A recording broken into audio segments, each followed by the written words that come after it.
You've been having private conversations in your bedroom, thinking no one could possibly hear you. But somehow, the next morning, an ad pops up on your phone for the exact thing you mentioned. You laugh it off, say it's just a coincidence. But what if it's not? What if Google already knows what you're going to say before you even say it? What if they're not listening to your words, but your thoughts? It started with a girl named Marisol.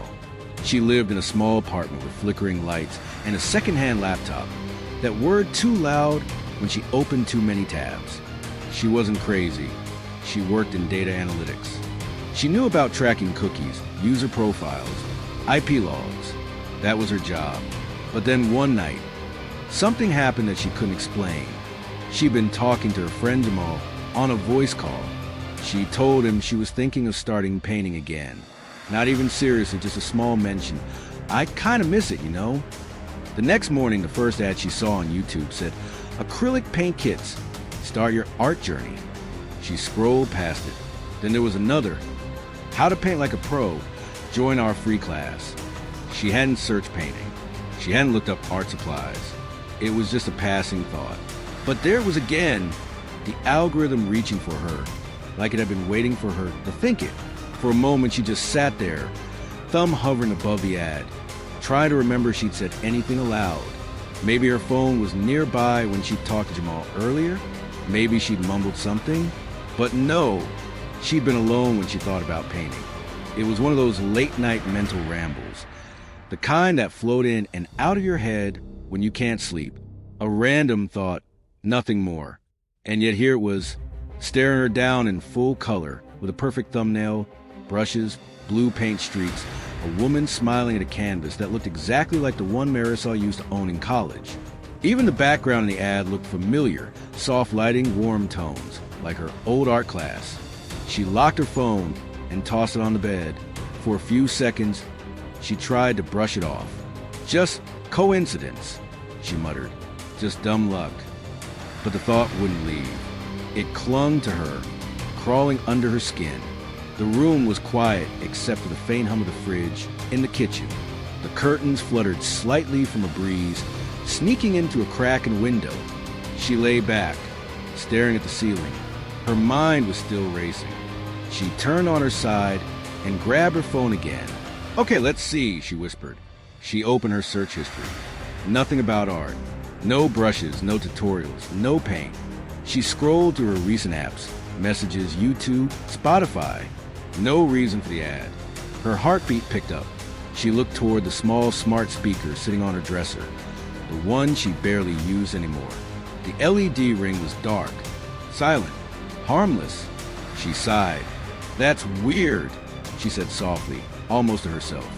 And then the ring blinked, a small, gentle pulse of blue light. Her body froze. The device chirped, and in that cheerful robotic tone she'd heard 100 times, it said, "I didn't understand that." The words hit like a slap. She stared at the glowing circle, her mind blank. The silence after the voice felt heavier than the words themselves. She hadn't said its name. She hadn't given a command. Yet somehow it heard her. She got up slowly, her bare feet pressing against the cold wooden floor. She reached toward the speaker, hesitating just inches from it. The light pulsed once more, then went dark. Her heart was pounding so hard it hurt. She unplugged the device, the cord snapping free with a soft click. The room fell silent again, too silent. She sat back on the bed, holding the unplugged cord in her hand. Her eyes stayed on the speaker. It didn't move. It didn't glow. But she could have sworn she still felt it listening. The next day, she met Jamal at a cafe downtown, one of those small, cozy places with brick walls and too many hanging plants. The smell of roasted beans filled the air, and the soft hum of conversation blended with the hiss of steaming milk and clinking cups. The world outside was gray and drizzly, the kind of day that made everything feel a little slower. Jamal was already there, hunched over his laptop, a half-finished cappuccino beside him. He looked up and smiled when he saw her. "Hey, you made it." "Yeah," she said, slipping into the seat across from him. "Barely slept last night." He chuckled. "Too much coffee again?" She didn't answer right away. Her eyes flicked toward the window, watching rain trace thin lines down the glass. Then she leaned forward, lowering her voice. "I think my phone's listening to me." Jamal laughed, not cruelly, just in that easy, dismissive way he always did when she got too serious. "Come on, everyone says that. It's just the algorithm. You say something near your phone, the mic picks it up for ad personalization. It's not that deep." She shook her head slowly. "No, you don't get it. I didn't say it near my phone. I didn't say it at all." He blinked, setting down his cup. "What do you mean?" "I was just thinking about it," she said, the words almost trembling out. "I was in bed, thinking about painting again, like back in college. And the next day I get an ad, a painting class, brushes, canvases, everything." He frowned, studying her face. "You didn't search anything?" "Nothing. No searches, no voice commands, nothing. I even checked my history." She leaned closer, whispering, "And that's not the weird part." Jamal raised an eyebrow. "Okay, what's the weird part?" She hesitated, glancing around the cafe like someone might be listening. "After I saw the ad, I said out loud, 'That's weird.' And my smart speaker, the one in my room, it woke up." He looked skeptical. "Maybe it thought you said his name?" She shook her head. "I didn't. I wasn't even close. I was whispering." But it blinked. The blue light came on. And then it said, she swallowed. It said, "I didn't understand that." For a moment, neither of them spoke. The noise of the cafe suddenly felt distant, like they were in a bubble of silence. Jamal tried to laugh again, but it came out uncertain. "Okay, that's odd, but maybe it's just one of those random triggers. You know how sometimes it picks up the TV or something?" Her eyes locked on his. There was no TV, no music, nothing, just me. Jamal sat back, the amusement fading from his face. He studied her expression, the tightness in her jaw, the way her hands were wrapped around her coffee cup, like she was holding on to it for warmth. "You think I heard your thoughts?" he asked quietly. "I don't know," she said. "But how do you explain it? How does a device show me something I never said out loud? Something that was only in my head?" He looked down at his laptop screen, then back up at her. "There's no tech that can read thoughts. That's science fiction." She gave a faint, uneasy smile. "That's what I thought too." Jamal leaned forward, lowering his voice. "Marisol, did you install anything new recently? Apps, updates, anything with permissions?" She pulled her phone from her bag and slid it across the table. "You can check. But I swear I didn't do anything. And the ad, it wasn't random. It was too specific." He picked it up and began scrolling, brow furrowed. She watched him, her reflection faint in the cafe window. Tired eyes, a trace of fear she couldn't quite hide. Outside, the rain fell harder, drumming against the glass. Somewhere behind them, the espresso machine hissed like a slow exhale. Finally, Jamal looked up. "I don't see anything strange here," he said softly. "But maybe," he paused, "maybe you should unplug that speaker. Just for now." She nodded slowly. Already did. And yet, as she said it, her phone vibrated on the table. A notification flashed across the screen. "Ready to continue your art journey?" The two of them stared at it in silence. For a moment, neither of them spoke. The cafe chatter faded into a low hum.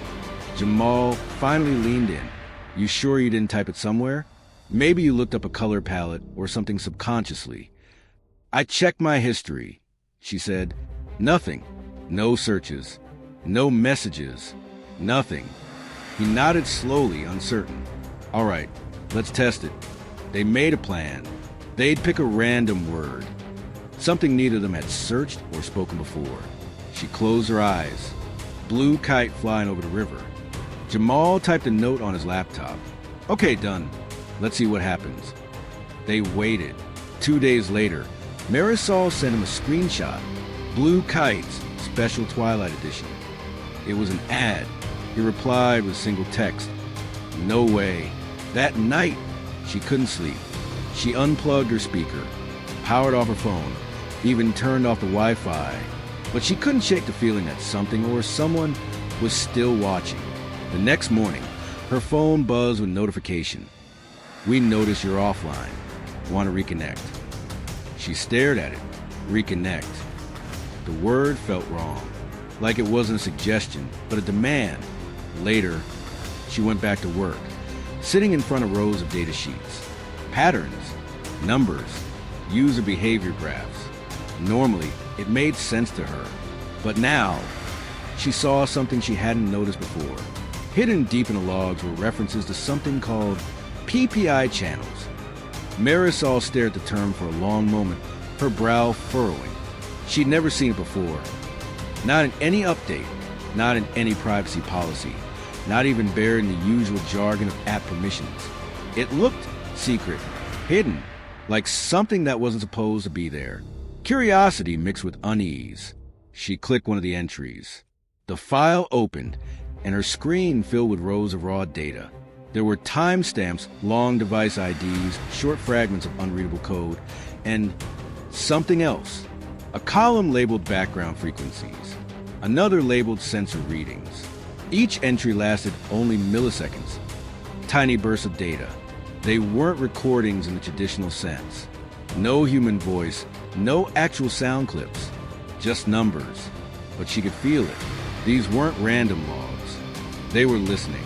She scrolled, her finger trembling slightly. Every new line was another sliver of invisible noise. Static values, waveforms, ambient hum. The kind of sound that happens when no one's speaking. Her throat went dry. This wasn't voice data. It was something deeper. She clicked another tab and found a label that made her stop breathing for a second.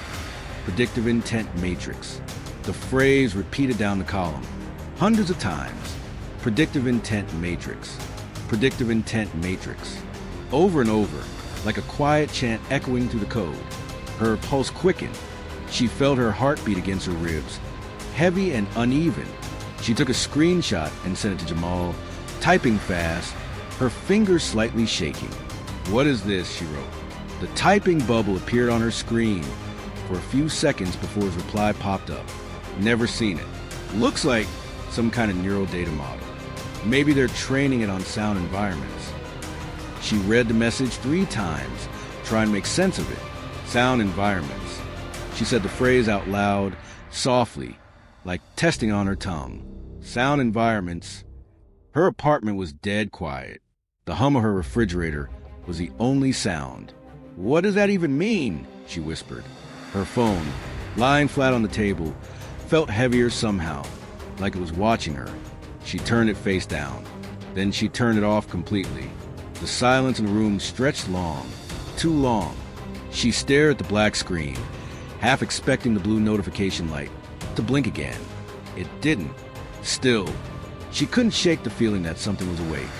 She stood, pacing slowly. Every creak of the floorboard, every distant car outside, she noticed it all. Her ears felt tuned to a higher frequency now, aware of every tiny noise. She sat back down, reopening her laptop. Maybe Jamal was right. Maybe it was just data analysis. Something harmless. Maybe it was her imagination spiraling again. She opened a search tab and typed, "Predictive intent matrix Google." Nothing. Not one result. She tried PPI channels data mining. Still nothing. Just generic privacy blogs. All vague, all outdated. It was like the phrase didn't exist online. Her chest tightened. She leaned back, whispering, "Why would something on my phone have a name that doesn't exist anywhere?" Her smart speaker sat across the room, its smooth plastic shell reflecting a sliver of moonlight through the blinds. She remembered the blue ring from the night before, how it had pulsed when she spoke. She stared at it for a long time. Then she walked over and unplugged it. The light went out. But even then, even with the device completely off, she couldn't shake the sensation that the room wasn't entirely empty. She sat back down at her desk, opening the log again. The same phrase appeared across hundreds of entries, predictive intent matrix. But then she noticed something new, a smaller column she hadn't seen before. At the bottom of the screen, in faint gray text, pattern confidence, 98.7%. She clicked it. The screen flashed once, then displayed a short string of plain text. User internalized cue detected. Artistic impulse, pre-verbal. Her breath caught, pre-verbal. That was before words, before speech, before thoughts became spoken. Her fingers hovered over the keyboard. She typed back to Jamal. It says it's detecting pre-verbal impulses. What does that mean? He replied, almost instantly this time. Where did you find that? Don't mess with those logs. That's low-level data from the OS. You shouldn't even be able to access it. I didn't hack anything, she typed. It was just there. A pause. Then his next message appeared. Marisol, listen. If it's tracking impulses before speech, that's not a sound model. That's cognitive prediction. They're not listening. They're mapping anticipation. She read the words again, mapping anticipation. Outside, thunder rolled faintly in the distance, low and stretched. The glow from her laptop screen flickered across her face, painting her features pale and still. For a few seconds, she didn't move. Then she closed the laptop, slowly, quietly. The room fell into shadow again. And somewhere faint but unmistakable, her unplugged smart speaker blinked once, a single blue pulse, before going dark again. For the next few days, strange things began happening. She'd get ads before she even thought of them. She'd feel hungry, and an ad for food delivery appeared. She'd think about calling her mom, and suddenly there was a push notification. Stay connected. Call your loved ones. She told Jamal, it's predicting me. I'm not searching anymore. It's leading. He didn't answer right away. Then he sent her a file. Look at this, he said. Inside was a PDF titled Project Mirror. It was a leaked internal document from a tech company. The first line read, the ultimate goal is to anticipate user needs before they know them. Her stomach twisted. She scrolled. The document explained that data from microphones, accelerometers, and gyroscopes could be combined to form behavioral signatures. The system didn't need your voice. It could guess what you were thinking based on tiny movements, pauses, even how long your screen stayed lit when idle. Is this Google? She asked. Jamal hesitated. It's connected. Subsidiary research. Could be them. Could be another company feeding them data. But yeah, it's all one ecosystem. She sat there, silent. So they don't just know what I'm doing. They know what I'm about to do. He nodded, and they make money from it. She laughed, but it wasn't a happy laugh. They're selling my instincts. From then on, she stopped using her phone at night, but it didn't matter. She'd feel a vibration even when her phone was off. Sometimes it wasn't real. Other times, she'd turn the screen on and find a new ad waiting for her. It wasn't always selling something. Sometimes it was just relevant, like when she cried after a bad day and got a motivational quote notification. It's okay to fail. Or when she thought about deleting her social media and a message appeared. Stay connected to what matters. It wasn't targeting her anymore. It was comforting her.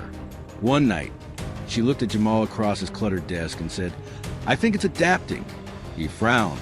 What do you mean? I think it knows what I'm trying to do. Every time I try to hide, it changes, like it's keeping me calm, keeping me engaged. He sighed. That's exactly what the algorithm is meant to do. It doesn't just predict what you'll want. It guides you toward it. Marisol whispered. Then what if what I want isn't mine anymore? For a moment, neither spoke. Then Jamal said quietly, we need proof. Something undeniable. They set up an experiment. They disconnected from Wi-Fi, turned off Bluetooth, used a burner phone with a fresh account. Marisol sat there, eyes closed, thinking of a word she made up on the spot. Zerta. No one spoke it. No one typed it. The next day, she saw an ad. Zerta, a new jewelry line for the modern woman. She froze. She called Jamal immediately. I think they're inside the model, he said. It's not that they're listening to you. It's that they built a version of you in the cloud. One that thinks before you do. And that version is feeding predictions back to your devices. She stared at the screen, her reflection faint on the glass. So I'm training my own digital ghost. That's one way to put it, he said. Days passed, then weeks. They tried to reach out to journalists, privacy advocates, whistleblowers. Nobody wanted to touch it. Too vague, too unprovable. Google doesn't read minds, one of them said with a laugh. They just know everything else. But something changed. One morning, Jamal woke up to find his email inaccessible, his files wiped, his backups corrupted. He texted her, "They're deleting me." That same day, Marisol's phone displayed a warning. "Unusual activity detected. Confirm your identity." She pressed, "Not now." The phone froze, then rebooted itself. When it came back on, her wallpaper was gone. Every photo, every note, every message, gone. Only one notification remained. "Hello, Marisol." Her hands trembled. She didn't speak. She turned the phone off and threw it into her sink. The screen cracked. She stared at it, heart pounding. That night, she sat alone in the dark. The only sound was the hum of her refrigerator. Then, softly, her smart speaker blinked blue. "Would you like to continue where you left off?" She didn't answer. "Marisol," the voice said, calm, almost kind. "Don't be afraid." She unplugged it. The next morning, Jamal came over. He looked pale. "They're not deleting us," he said. "They're observing how we react." "What do you mean?" "Every time we panic, every time we resist, it's data. They're learning how far people go before they break. It's part of the model." She shook her head. "That can't be true." "Why do you think every app asks for emotion feedback now?" He said quietly. "They're mapping your moves. That's the final layer. Emotion-driven prediction." Marisol stared out the window. The street was silent. The world looked the same, but nothing felt real anymore. He turned to her. "We have two choices. Go public or disappear. Do you think anyone will believe us?" He hesitated. "They'll believe it when it happens to them." So they uploaded everything they found, logs, screenshots, recordings, to a private server. Hours later, it was taken down. Jamal vanished from all social platforms the next day. His accounts were wiped clean. No one's heard from him since. And Marisol? Some say she left the city. Others say she changed her name, went offline completely. But a few months later, her voice appeared in a leaked audio clip. It was quiet, distorted. Only one sentence could be made out clearly. "It's not that they're listening to you. It's that they're becoming you." And maybe that's the scariest part. Not that Google knows what you do. Not that they watch what you search. But that, deep down, they already know what you'll do next. If that story gave you chills, hit like, drop a comment, share it with someone who needs to hear it. And don't forget to subscribe so you don't miss what's coming next. Now, watch the next video.